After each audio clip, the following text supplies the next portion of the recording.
नमस्कार विद्यार्थी मित्रांनो, आजच्या व्हिडिओमध्ये आपण बघणार आहोत सराव संच 1.3 जो आपण मागच्या व्हिडिओपासून सुरू केला आहे. सराव संच 1.3 ज्याच्यामधलं पार्ट 1 आणि पार्ट 2 म्हणजे 1 व 2 आपण बघितले. आता त्यामधला जो तिसरा प्रश्न आहे तो असा आहे की खालील एक सामायिक समीकरणे क्रेमरच्या पद्धतीनं सोडवायचे. आता क्रेमरची पद्धत म्हटली की तुम्हाला लगेच लक्षात यायला पाहिजे आपण त्याच्यावर शॉर्ट व्हिडिओ 3 आणि लॉंग व्हिडिओ 3 केले, 6 ते 7 व्हिडिओ केलेले, ज्याच्यामध्ये क्रेमर म्हटलं की लगेच लक्षात यायला पाहिजे dx dy x is equal to dx divided by d whereas y is equal to dy divided by d. x बरोबर dx भागिले d, y बरोबर dy भागिले d. हे 5 स्टेप्स मध्ये जर तुम्ही पाहिलं, d काढलं, dx काढलं, dy काढलं, x आणि y ची व्हॅल्यू काढली, तुमची दिलेल्या समीकरणाची उकल निघून जाते. मग आता हे एक सामायिक समीकरण 3 मार्काला विचारतात परीक्षेमध्ये. मग ते कसं सोडवायचं ते आपण बघू. या ठिकाणी दिलेले समीकरण आहे. सर्वप्रथम दिलेलं समीकरण जशास तसं आहे. 3x - 4y बरोबर 10. दुसरं 4x + 3y बरोबर 5. मग आता दिलेलं समीकरण दिल्यानंतर आपण जसं dx आणि dy मध्ये पाहिलं a1 a2 b1 b2 c1 c2 त्या व्हॅल्यू पहिले आपण पुट अप करूया. या ठिकाणी a1 b1 c1 a2 b2 आणि c2. मग आपणास माहित आहे फॉर्म्युला, d चा formula a1 a2 b1 b2. मग या दिलेल्या रकान्यामध्ये आपण a1 a2 आणि b1 b2 च्या किमती पुट अप करू. पहा मग a1 काय आहे तुमचे 3, a2 आहे 4, b1 आहे उणे 4, b2 आहे 3. या ठिकाणी परत 3 गुणिले 3 उणे कंसात उणे 4 गुणिले 4. लक्षात ठेवा तुमची चूक कुठं होती, हे कंसातील आतील चिन्ह आणि कंसाच्या बाहेरचं चिन्ह या ठिकाणी बरेचसे विद्यार्थी चुकतात. कारण काय होतंय, त्यांना चिन्हाचे नियम माहीत नसतात. तरी परत सांगतो मी, प्रत्येक एक्झाम्पलला मी याच्यामुळे सांगतो, या ठिकाणी एक जरी सिम्बॉल चुकलं, चिन्ह चुकलं तर आपलं संपूर्ण उत्तर चुकलं जातं. मी या स्टेपला आपल्याला जिथे 3 पैकी 3 पडायला पाहिजे त्या ठिकाणी केवळ चिन्ह चुकल्यामुळे आपल्याला अर्धाच मार्क मिळतो. ही काळजी प्रत्येक विद्यार्थ्यांनी घ्यायची. पहा 3 गुणिले 3 3 त्रिक 9 उणे कंसात एक धन आणि एक ऋण संख्या यांचा गुणाकार ऋणच येतो 4 चौक 16. मग उणे गुणिले उणे म्हणजे कंसाच्या आतील चिन्ह आणि बाहेरचं चिन्ह याच्यामध्ये काही चिन्ह नसतं म्हणजे गुणाकारात असतं. 9 + 16 बरोबर 25. तुम्हाला गणिताला 1 मिनिट जास्त लागू द्या, परंतु ते दिलेलं गणित जेवढं तुम्ही शांत डोक्यानं सोडवता, थोडंसं स्थिरतेनं शांततेनं, तेवढं गणितामध्ये पैकीच्या पैकी मार्क घेण्याचे चान्सेस आपले वाढतात. त्यानंतर दुसरा आहे dx. dx ला सूत्र तुम्हाला माहित आहे c1 c2 b1 b2. dy चं सूत्र तुम्हाला माहित आहे a1 a2 c1 c2. या ठिकाणी किमती आपण ठेवूया त्याच्यात. c1 c2, c1 ची किंमत आहे 10, c2 ची किंमत आहे 5, b1 ची या ठिकाणी दिलेली b1 b2 उणे 4 3. पुढच्या स्टेप मध्ये 10 गुणिले 3 उणे कंसात उणे 4 गुणिले 5. परत या ठिकाणी जो आपण वरच्या याला चिन्हाचा नियम वापरला, सेम इथं पहिले कंसातील गुणाकार सोडून घ्यायचा. एक धन एक ऋण संख्या यांचा गुणाकार उणे 24 उणे गुणिले गुणलं अधिक वे. बघूया 10 त्रिक 30 उणे कंसात 4 न 5 ला गुणलं, एक धन एक ऋण गुणाकार उणे 30 उणे गुणिले उणे अधिक 30 अधिक 20 बरोबर 50. म्हणजे तुमची d ची व्हॅल्यू आलेली आहे 25, dx ची आलेली आहे 50. नेक्स्ट पाहू dy. dy ची व्हॅल्यू इथं a1 a2 c1 c2. a1 a2 ची व्हॅल्यू दिलेली 3 4, c1 c2 ची व्हॅल्यू दिलेली 10 5. पुढच्या स्टेप मध्ये 3 गुणिले 5 उणे 10 गुणिले 4. आता या ठिकाणी ब्रॅकेट का नाही दिलं आपण, इथं सर्व संख्या धन आहे त्याच्यामुळे आपण ब्रॅकेट द्यायची गरज नाही. ब्रॅकेट केव्हा द्यायचं, जेव्हा या ठिकाणी एक जरी संख्या उणेची असेल तर त्याला आपण ब्रॅकेट मध्ये टाकायचं म्हणजे कंसात टाकायचं, जेणेकरून आपल्याला गणित सोडवताना ते सोपं जाते. बघूया मग 3 5 15 उणे 10 चौक 40. मग एक संख्या धन एक संख्या ऋण काय होणार वजाबाकी. मोठ्या संख्येतून लहान संख्या वजा करा, मोठ्या संख्येचं चिन्ह द्या. 40 मधून 15 गेले खरं राहिले 25. मोठ्या संख्येत चिन्ह म्हणजे उणेचे 25. आता आपण डी काढला, dx काढला आणि dy काढला. मग आता क्रेमरच्या पद्धतीने आपण सोडवायचं. क्रेमरच्या पद्धतीने सोडवू. क्रेमरच्या पद्धतीने सोडवू.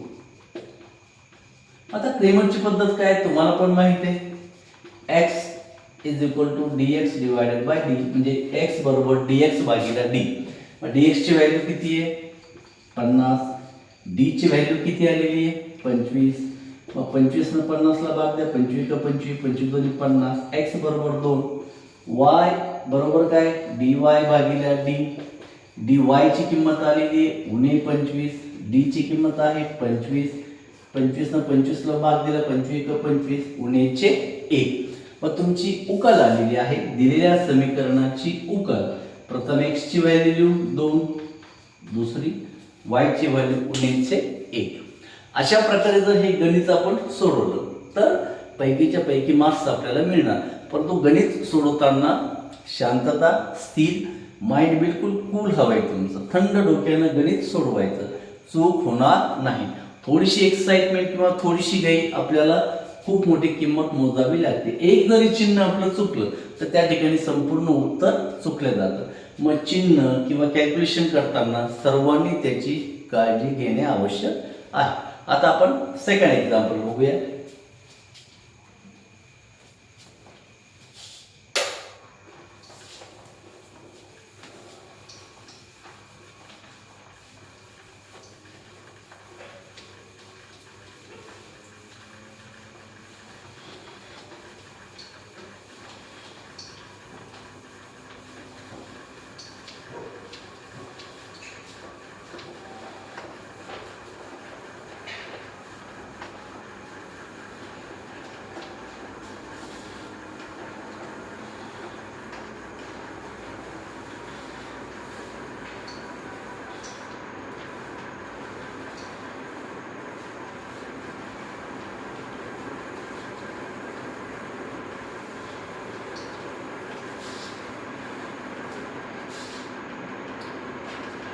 सेकंड एक्झाम्पल जे आहे दिलेलं आपल्याला इथं तुमच्याही लक्षात 4x अधिक 3y उणे 4 बरोबर 0. दुसरा आहे 6x बरोबर 8 उणेचे 5y. ह्या समीकरणामध्ये लगेच तुमच्या लक्षात येईल की दिलेले जे समीकरण आहे हे आपल्याला ax अधिक by बरोबर c या स्वरूपात नाही. तर ते प्रथम आपल्याला ax अधिक by बरोबर c या स्वरूपात करून घ्यावं लागेल. कसं ते बघू. पहा या ठिकाणी प्रथम दिलेले समीकरण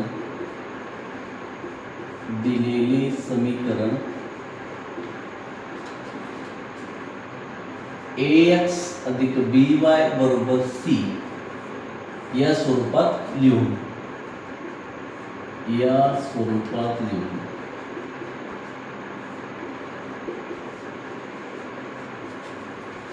म्हणजे सर्वप्रथम हे जे दिलेलं समीकरण आहे आपल्याला ax अधिक by अधिक c या स्वरूपात लिहायचं आहे. पहा 4x अधिक 3y उणे 4 बरोबर 0. हे उणेचे 4 आहे. पलीकडे जाताना काय होते अधिकचे. लक्षात ठेवायचं बरोबरच्या चिन्हाचं अलीकडचं पद पलीकडे नेताना किंवा पलीकडचं पद अलीकडे आणताना चिन्ह बदलते. अधिक असेल तर उणे होईल, उणे असेल तर अधिक होईल, गुणिले असेल तर भागिले होईल, भागिले असेल तर गुणिले होईल. मग पुढच्या स्टेपमध्ये हे उणेचे 4 तिकडे जाताना काय होतील अधिकचे 4 म्हणजे 4x अधिक 3y बरोबर 4. हे झालं तुमचं पहिलं समीकरण क्रमांक 1 जे ax अधिक by अधिक c या स्वरूपात आहे. दुसरं समीकरण दिलेलं आहे तुमचं 6x बरोबर 8 उणेचे 5y. मग पुढच्या स्टेपमध्ये काय 6x x आणि y चे पद एकीकडे घेऊ आपण. उणेचे 5y इकडे येताना अधिकचे 5y बरोबर 8. हे समीकरण दशाला तसंच ठेवायचं. म्हणजे आता दोन्ही दिलेले समीकरण आपल्याला ax अधिक by बरोबर c या स्वरूपात आपण आणले। या ठिकाणी तुम्हाला अर्धा मार्क्स मिळणार जातो। म्हणजे जेव्हा 3 मार्काचं एक्झाम्पल असेल तर स्टेप्सला आपल्याला मार्क्स असतात अर्धा, 1, 1.5। जर स्टेप्स तुम्हाला परफेक्ट कळाल्या तर ते गणित तुम्हाला अवघड जाणार नाही। मग आता आपण बघू हे दिलेलं समीकरण आपल्याला क्रेमर्सच्या साहाय्याने सोडवायचं आहे। या ठिकाणी समीकरण लिहून घेतो मी परत 4x अधिक 3y बरोबर 4, 6x अधिक 5y बरोबर 8। समीकरण 1, समीकरण 2। परत तीच मेथड लक्षात ठेवा, a1 b1 a2 b2 c1 c2। परत सांगतो या ठिकाणी व्हॅल्यू लिहून घ्या वाटल्यास, a1 बरोबर 4, b1 बरोबर 3, c1 बरोबर 4, a2 बरोबर 6, b2 बरोबर 5, c2 बरोबर 8। या ठिकाणच्या किंमत जसं a1x b1 c1 a2 b2 आणि c2 या किमती लिहून घ्यायच्या जेणेकरून तुम्हाला एक्झाम्पल सोडवताना सोपं जाईल। मग आपल्याला d ची व्हॅल्यू माहिती आहे, d बरोबर a1 a2 b1 b2। a1 a2 ची व्हॅल्यू आहे दिलेली 4, 6, b1 b2 ची व्हॅल्यू 3, 5। म्हणजे 4 गुणिले 5 वजा 6 गुणिले 3, 4 पंचे 20, 6 18, 20 मधून 18 गेले, खाली राहिले 2। पाढे पाठ असणं आवश्यक आहे। मी पहिलेच म्हटलं बेसिक मॅथ्स साठी आपल्याला उजळणीचे पाढे ऍटलीस्ट कमीत कमी आपल्याला 25 ते 30 पर्यंत पाढे पाठ असणं आवश्यक आहे जेणेकरून आपल्याला कॅल्क्युलेशन सोपे जाते। दुसरं dx c1 c2 b1 b2 बरोबर c1 c2 ची व्हॅल्यू दिलेली तुम्हाला, c1 आहे 4, c2 आहे 8, b1 b2 दिलेले 3 आणि 5।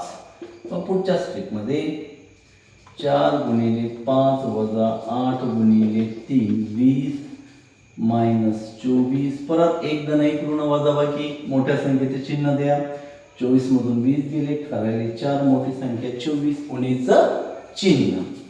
dx ची व्हॅल्यू आली तुमची उणीची 4, dy बरोबर a1 a2 c1 c2। a1 a2 ची व्हॅल्यू दिलेली 4, 6, c1 c2 दिलेली 4, 8। पुढच्या स्टेप मध्ये 4 गुणिले 8 वजा 4 गुणिले 6, 4 8 32, 19 24, 32 मधून 24 गेले, राहिले 8। अशा प्रकारे जर शांततेत गणित सोडवलं तर माझ्या मते अर्धाही मार्क्स तुमचा कटणार नाही। आता आपण d ची व्हॅल्यू काढली, dx ची काढली, dy ची काढली। आता आपल्याला x आणि y च्या व्हॅल्यू काढायच्या। मग या ठिकाणी आपण बघू शकतो क्रेमरच्या पद्धतीने सोडवू, क्रेमरच्या पद्धतीने सोडवू। मग x बरोबर काय, dx भागिला x, sorry dx भागिला d।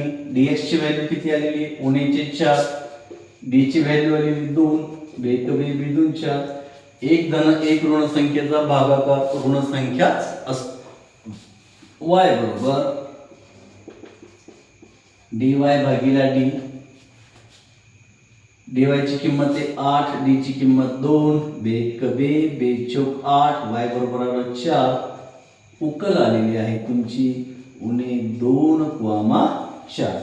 अशा प्रकारे आपण क्रेमरच्या पद्धतीनं दिलेलं एक सामायिक समीकरण सोडवलं ज्याच्यामध्ये 2 प्रकारचे आपण एक्झाम्पल पाहिले, हे समीकरण 1 आणि हे समीकरण 2। दुसरं समीकरण आपल्याला ax अधिक by बरोबर c या स्वरूपात नव्हतं तर ते आपण ax अधिक by बरोबर c या स्वरूपात करून घेतलं। कसं केलं, एकीकडे संपूर्ण x आणि y चे पद आणि पलीकडे काय ठेवलेली आपण संख्या ठेवलेली। आजचा जर व्हिडिओ आवडला असेल तर जास्तीत जास्त लाईक करा, शेअर करा आणि सबस्क्राइब करा। पुढच्या व्हिडिओमध्ये आपण घेऊन येत आहोत वर्ग समीकरणे किंवा या एक सामायिक समीकरणात असलेले शाब्दिक उदाहरण। परत एकदा सांगतो, जास्तीत जास्त सबस्क्राइब करा, शेअर करा, लाईक करा आणि हे जे एक्झाम्पल मी घेतोय 2 एक्झाम्पल सेम अशा टाईपच्या एक्झाम्पलचा सराव करणं आवश्यक आहे। पुढच्या व्हिडिओमध्ये आपण लवकरच भेटू। नमस्कार।